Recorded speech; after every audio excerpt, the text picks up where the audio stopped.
I had known Trevor for 5 years at our marketing agency. We started on the same day, shared countless lunches, and helped each other through impossible deadlines. When a creative director position opened up, we both applied. I still remember our sincere promise over beers whoever gets it the other would be their biggest supporter. I never imagined that promise would shatter my life and career. Before I tell you how my closest friend stabbed me in the back, let me know where you are watching from in the comments, and hit that like and subscribe button if you have ever trusted the wrong person. My journey to that marketing agency began with a pretty typical middle-class upbringing in Portland. My parents worked hard, but we never had much extra. College was a constant struggle of part-time jobs, instant noodles, and pulling all-nighters to finish assignments after long shifts at the campus bookstore. When I finally landed that entry-level position at Anderson Burke Marketing, it felt like all those years of hustling had finally paid off. The first day at the agency was a blur of paperwork introductions and information overload. Amidst the chaos, I met Trevor during our orientation. We were both fresh-faced graduates with marketing degrees, similar ambitions, and the same nervous energy. We clicked immediately over lunch when we discovered we both played college basketball and shared the same offbeat sense of humor about the corporate training videos. Trevor and I quickly became inseparable at work. Our desks were in the same pod, and we developed a rhythm of collaboration that impressed our supervisors. When client deadlines loomed impossible, we would stay late, order pizza, and push each other to find creative solutions. I can still picture those nights with empty coffee cups scattered across the conference room, music playing softly in the background, and the satisfaction of solving problems together. Our friendship extended beyond work, too. When Ashley broke up with me after 3 years together, Trevor showed up at my apartment with bourbon and takeout. He listened for hours as I tried to make sense of what went wrong. And when his father was diagnosed with stage 4 lung cancer the following year, I drove him to the airport at 4 in the morning so he could fly home for treatments. We texted daily during those 3 months, and I handled his projects when he needed to take emergency trips home. Weekends often found us fishing at Trevor's favorite spot on the Columbia River or playing pickup basketball at the community center. We trash-talked each other mercilessly on the court, but always ended with a beer and conversation about our dreams for the future. We both wanted to eventually run our own agencies, but first we wanted to make creative director. The opportunity came sooner than expected. Martin, our creative director for the past decade, announced his retirement effective in 2 months. The entire creative department buzzed with speculation about who might replace him. With 5 years of solid work and several award-winning campaigns between us, Trevor and I were among the names being mentioned. Over lunch that day, we addressed the elephant in the room. "So you going for it?" Trevor asked, picking at his salad. "Thinking about it. You definitely. Been waiting for this." We sat in silence for a moment, both recognizing that our parallel paths were about to diverge. "This is not going to be weird, right?" I finally said. "Whatever happens, we support each other." Trevor nodded, extending his hand. "Best man wins, and whoever gets it buys drinks for a month." "Deal," I agreed, shaking his hand firmly. We spent the next few weeks polishing our portfolios, preparing presentations, and occasionally bouncing ideas off each other. But something subtle began to shift. Trevor started missing our regular lunch meetups, claiming he had meetings with clients. I noticed him having coffee with the CEO twice in 1 week. During team meetings, he made small comments that seemed designed to highlight flaws in my recent campaign ideas. I dismissed these changes as stress and competition. We were both hungry for this promotion, and some tension was natural. But then came the night we had planned to grab dinner and review our presentation strategies. Trevor seemed distracted, checking his phone constantly and barely engaging in conversation. He left early, claiming a migraine. The Trevor I knew would have stayed despite a pounding headache, just as he had done countless times before on project deadlines. 2 days later, I was called into the CEO's office. Barbara smiled as I entered. "Jimmy, your work has been exceptional and your leadership qualities have not gone unnoticed. After reviewing all candidates, we would like to offer you the creative director position." I was stunned into momentary silence. 12 candidates had applied, including several senior designers with more experience. "Thank you," I managed. "I am honored and ready for the challenge." After discussing details and signing paperwork, my first thought was to find Trevor. His desk was empty, his computer off. Unusual for 2 in the afternoon. I sent him a text. Big news to share. Drinks tonight. His response came hours later. Busy. Maybe next week. Congrats on whatever at Island. The coldness of the message left me confused. Somehow he already knew. My first week as creative director was a whirlwind of meetings, paperwork, and adjusting to new responsibilities. Through it all, Trevor remained noticeably distant. He canceled our basketball game with a vague excuse about other plans, and was suddenly too busy for our regular coffee breaks. When I stopped by his desk to chat, his responses were polite, but brief, his eyes never fully meeting mine. At my first team meeting as creative director, I laid out my vision for the department and assigned new projects. When Trevor barely acknowledged me, raising his eyes from his notebook, only when directly addressed the tension was palpable. Several colleagues exchanged glances. Still, I wanted to repair whatever damage had been done. Trevor, I would like you to lead the pitch for the Jackson Athletic account, I announced, assigning him our most exciting new opportunity. Your work on previous sports campaigns makes you perfect for this. He looked up surprised, briefly crossing his face before he composed himself.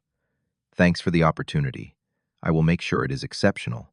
The professional response gave me hope that our friendship could weather this transition. I was wrong. 3 days later, working late, I discovered that key files for the Morgan Hotel's presentation had been altered. The strategy points had subtle but significant changes that contradicted the research and client brief. Having finalized these files myself just days earlier, I knew something was wrong. Checking the edit history, I saw the changes had been made using Trevor's login credentials. My stomach knotted as I considered the implications. Was this a mistake? Or had my best friend deliberately sabotaged a client presentation? I could not bring myself to believe the latter. Perhaps he had accessed the wrong files while working on his own project. The Trevor I knew would never jeopardize client work regardless of personal feelings.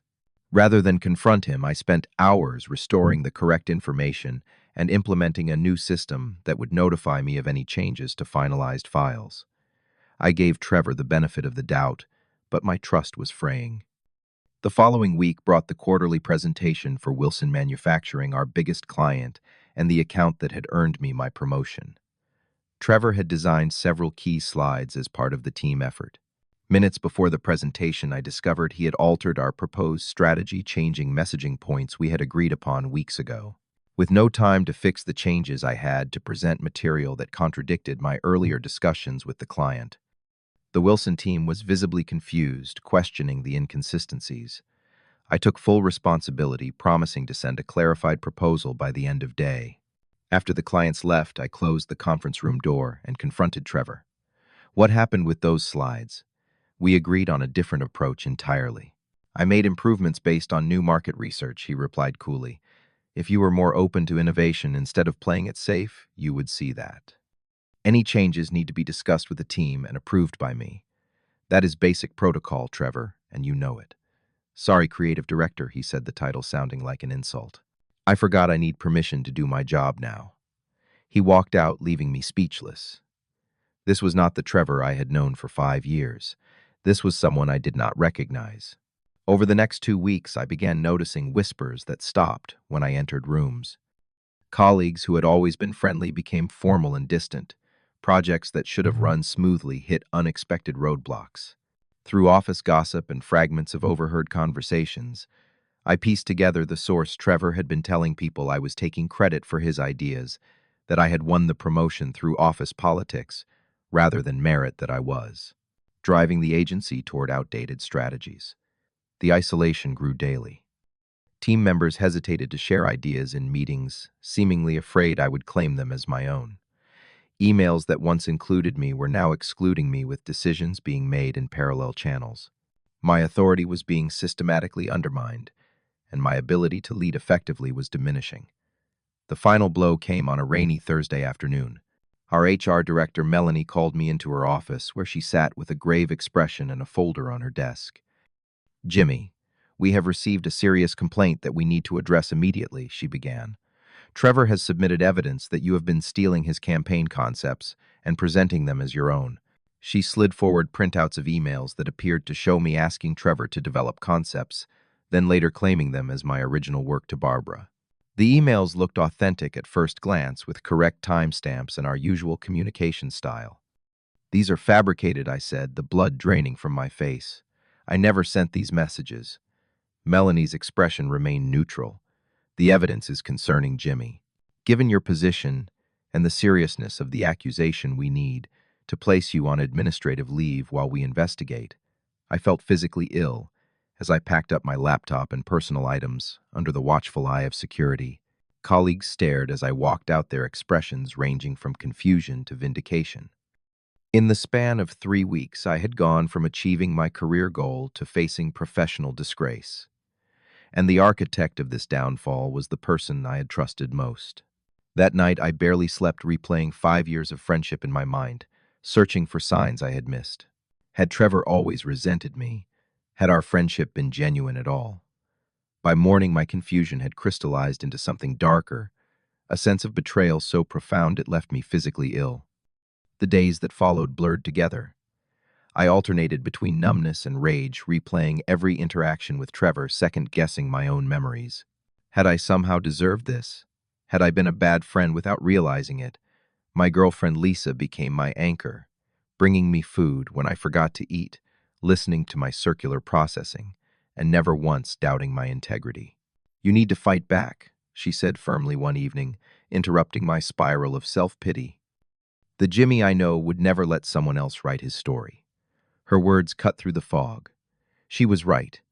I had worked too hard to have my reputation destroyed by lies. The next morning, I began to formulate a plan. My first call was to Daniel, an IT specialist I had befriended during a website overhaul project.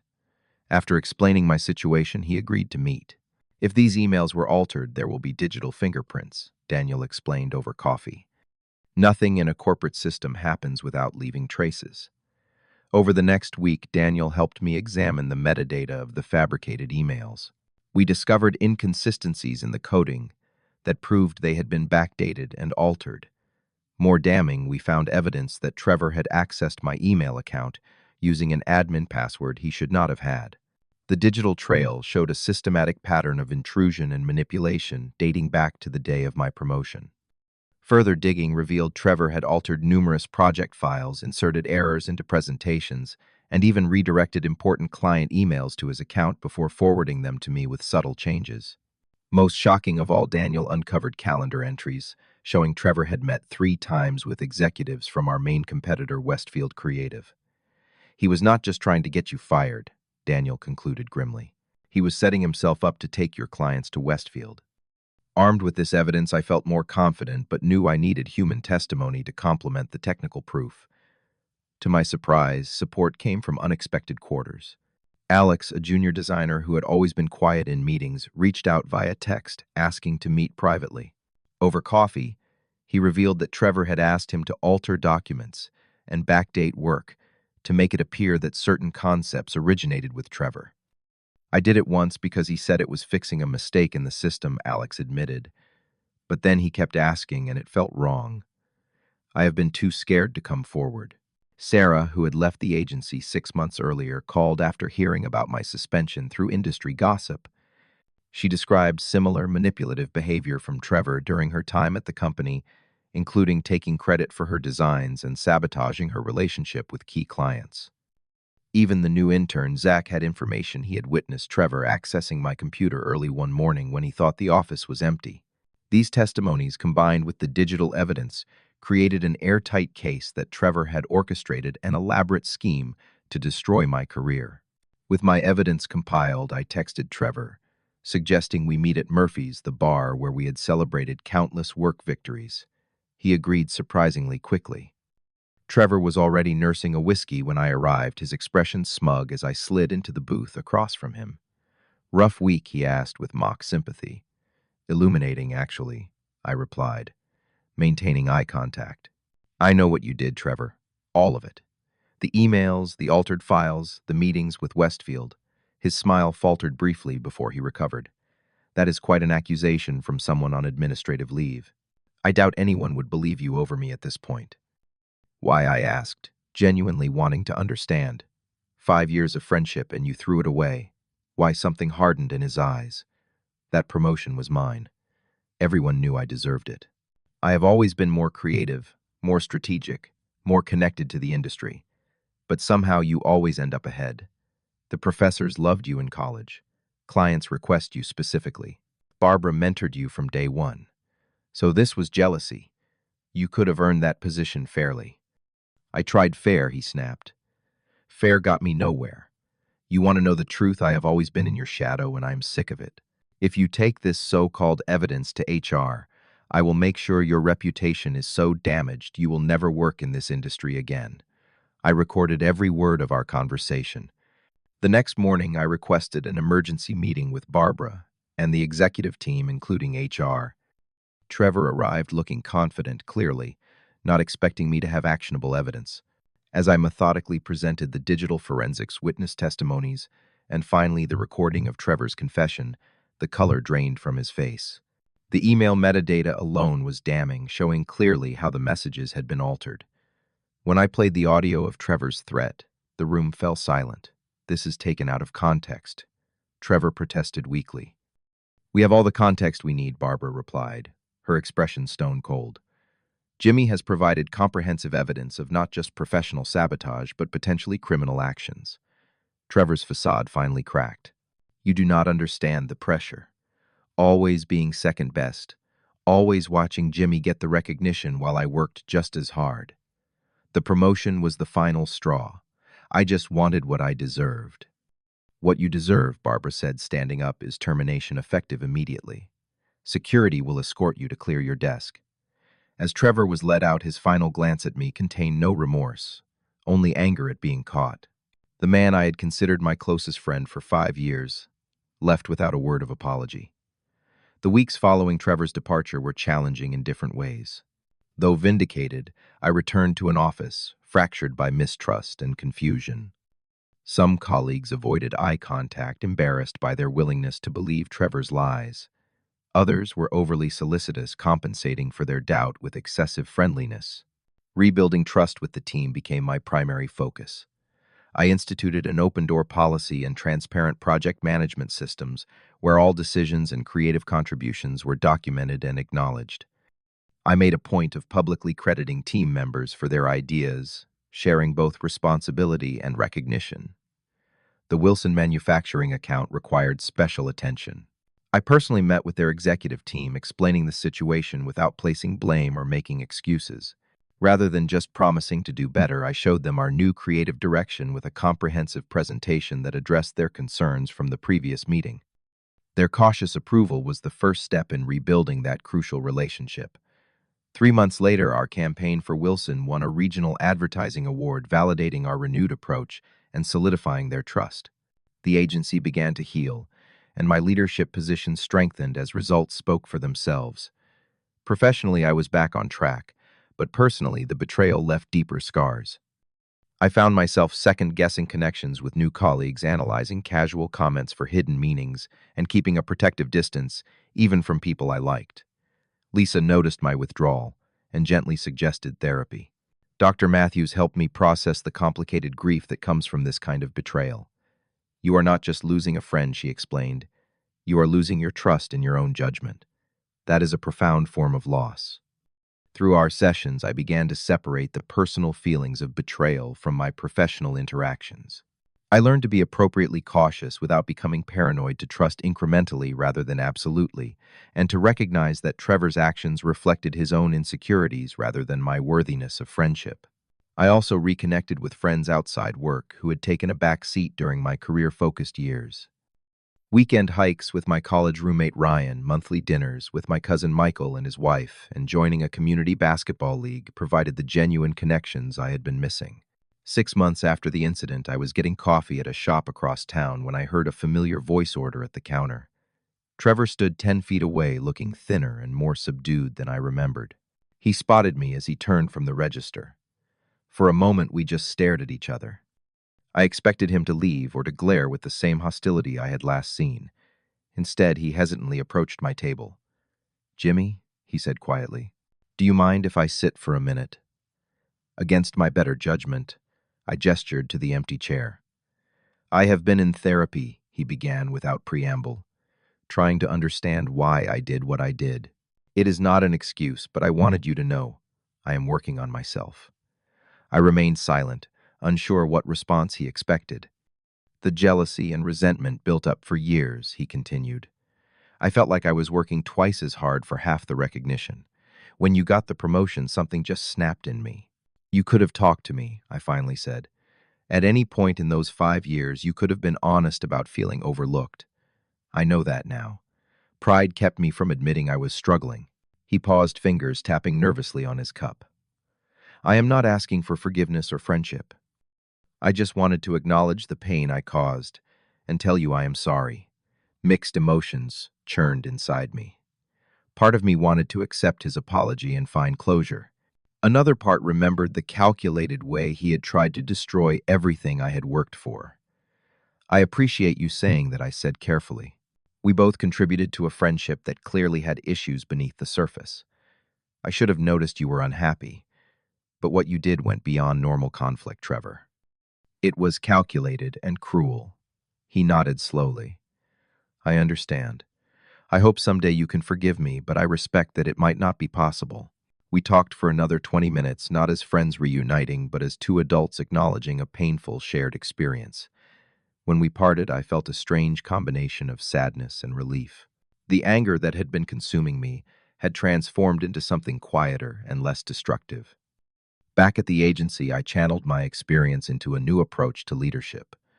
I began actively mentoring junior employees like Alex, creating structured opportunities for them to receive recognition for their contributions. Our weekly meetings now included time for team members to highlight each other's work, fostering a culture of mutual appreciation rather than competition. This collaborative approach led to our most successful year yet. Our client retention increased to 98%, and we attracted major new accounts drawn by our reputation for innovative work and team stability. The industry magazine that had once featured Trevor and me as rising stars now profiled me as one of the city's top creative directors. The irony was not lost on me that the betrayal that nearly ended my career ultimately made me a better leader. I became more attentive to office dynamics, more intentional about creating an environment where everyone could thrive, and more skilled at detecting and addressing conflicts before they escalated. The greatest lesson came from understanding that success is not a zero-sum game. Trevor believed that my achievement somehow diminished his opportunities, creating a competition where none needed to exist. In reality, there was room for both of us to succeed, perhaps even more powerfully together than apart. Today, 3 years after that tumultuous time, I lead a creative department twice the size of the one I inherited. The pain of betrayal has faded, replaced by appreciation for the genuine relationships I have developed since. I no longer dwell on Trevor's actions or wonder about his motives. That chapter has closed. What remains is a deeper understanding of true friendship and a profound gratitude for integrity both in myself and others. I learn to trust my instincts when something feels wrong, to address conflicts directly rather than letting them fester, and to recognize that sometimes relationships end for good reasons. The most unexpected lesson was that forgiveness was not about absolving Trevor, but about freeing myself. By letting go of the anger and hurt, I reclaimed the energy that bitterness had been consuming.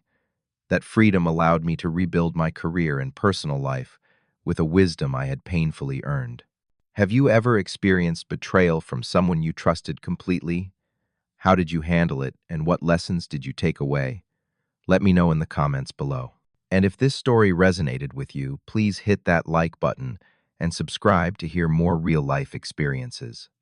Share this video with someone who might be struggling with trust issues at work. Thank you for listening to my story. And remember, sometimes the people who hurt us the most also teach us the most valuable lessons about ourselves.